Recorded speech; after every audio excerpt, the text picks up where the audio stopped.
Assalamualaikum warahmatullahi wabarakatuh. Sebelumnya perkenalkan nama saya Rahayu Putri Nadia dengan NIM 87798286. Saya dari Prodi PGSD UPBJ Jember. Di sini saya akan mempresentasikan peran ontologi, epistemologi, dan aksiologi dalam membentuk dasar-dasar filsafat ilmu. Apa sih ontologi itu? Seseorang yang pertama kali menggagas tentang ontologi bernama Parmenides. Kata ontologi sendiri berasal dari bahasa Yunani, yaitu ontos yang artinya ada atau eksis, dan logia yang berarti wacana atau lisan, ilmu atau bentuk dari segala sesuatu yang ada. Ontologi adalah ilmu yang khusus mencermati atau mempertanyakan apa yang ada di balik segala sesuatu yang dianggap ada atau mungkin ada. Contohnya, secara fisik kita melihat bahwa uang sebagai kertas atau angka di layar ponsel, tetapi kita pasti mempertanyakan apakah uang itu benar-benar benda atau sebenarnya uang adalah kepercayaan atau kesepakatan. Kita menyadari bahwa esensi uang bukanlah kertasnya, melainkan nilai dan fungsi pertukaran yang diakui secara kolektif. Objek kajian. Ontologi mempertanyakan apa yang sebenarnya ada. Apakah sesuatu itu bersifat fisik atau non-fisik? Apa yang dikaji? Menyelidiki struktur, kategori, dan hubungan dari segala sesuatu yang ada. Hakikat realitas. Ontologi berusaha mengungkap kebenaran di balik penampakan luar. Yang selanjutnya ada epistemologi. Kata epistemologi berasal dari bahasa Yunani, yaitu episteme, yang berarti pengetahuan, dan logos yang berarti ilmu. Jadi, epistemologi adalah ilmu yang khusus mempelajari tentang pengetahuan atau ilmu itu sendiri, khususnya berkaitan dengan metodenya, validitasnya, kesahihan, dan ruang lingkupnya. Sederhananya, epistemologi adalah pelajaran tentang asal-usul pengetahuan, kebenaran pengetahuan, dan bagaimana pengetahuan itu dikatakan benar. Yang pertama yang ada di dalam epistemologi yaitu sumber ilmu, dari mana pengetahuan berasal. Yang kedua ada metode, bagaimana prosesnya. Dan yang ketiga ada uji kebenaran, bagaimana kita yakin itu benar. Di sini saya menampilkan contoh. Kita mengetahui bahwa api itu panas. Yang pertama, cara memperoleh empirisme. Anda menyentuh api atau berada di dekatnya dan merasakan sensasi panas melalui kulit. Ilmu didapat dari pengalaman indrawi. Rasionalisme. Anda berpikir bahwa api adalah proses pembakaran yang menghasilkan energi kinetik tinggi, sehingga secara logis api pasti panas. Ilmu didapat dari penalaran akal. Metode yang digunakan, induktif. Anda mengamati api lilin panas, api kompor panas, dan api unggun panas. Anda menyimpulkan semua api itu panas. Deduktif. Anda tahu hukum alam bahwa pembakaran menghasilkan panas. Karena api adalah hasil pembakaran, maka Anda menyimpulkan api ini pasti panas. Cara menguji kebenaran. Kita menggunakan teori korespondensi. Pernyataan api itu panas dianggap benar jika saat Anda meletakkan termometer ke api, suhunya memang tinggi. Pernyataan sesuai dengan fakta objektif.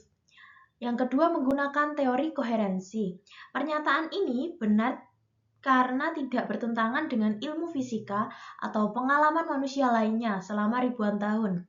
Pernyataan konsisten dengan sistem pengetahuan yang sudah ada.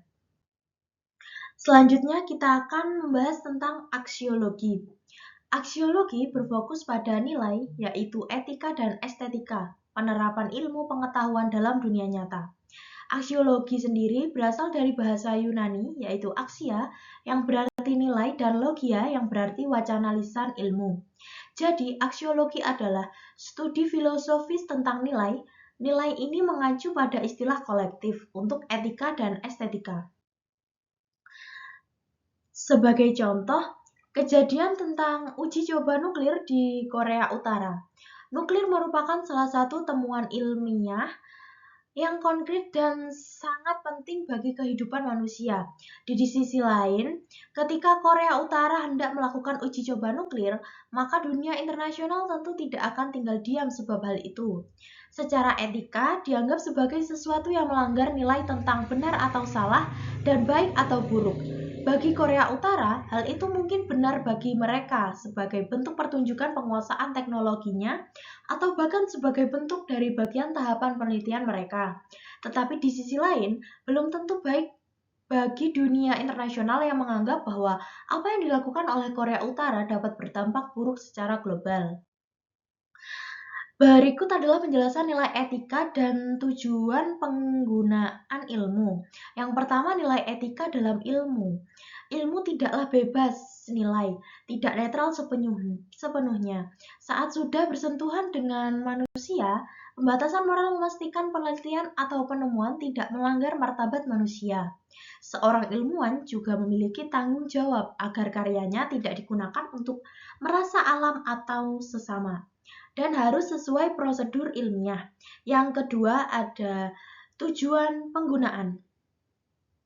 Aksiologi menekankan bahwa tujuan akhir ilmu pengetahuan bukanlah sekedar tahu kognitif, melainkan untuk kesejahteraan menjadi sarana transformasi, mengubah kondisi hidup manusia dari yang sulit menjadi mudah. Ilmu hadir untuk menjawab tantangan zaman atau penyelesaian masalah, dan ilmu seharusnya memperkuat peradaban dan kemanusiaan, bukan justru menciptakan ketakutan atau kehancuran.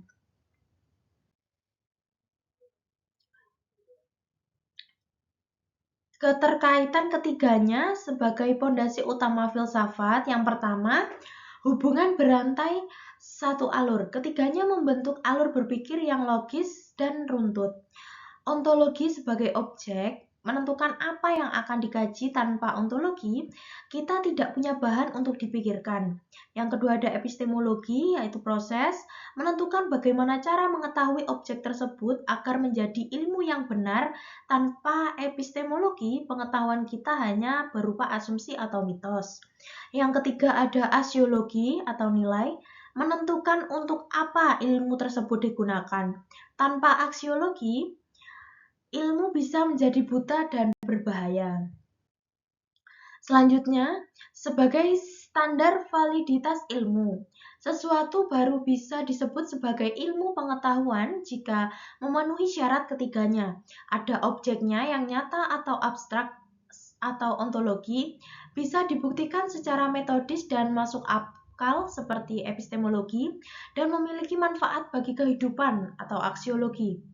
Intinya, ontologi memberikan landasan, epistemologi memberikan cara, dan aksiologi memberikan tujuan.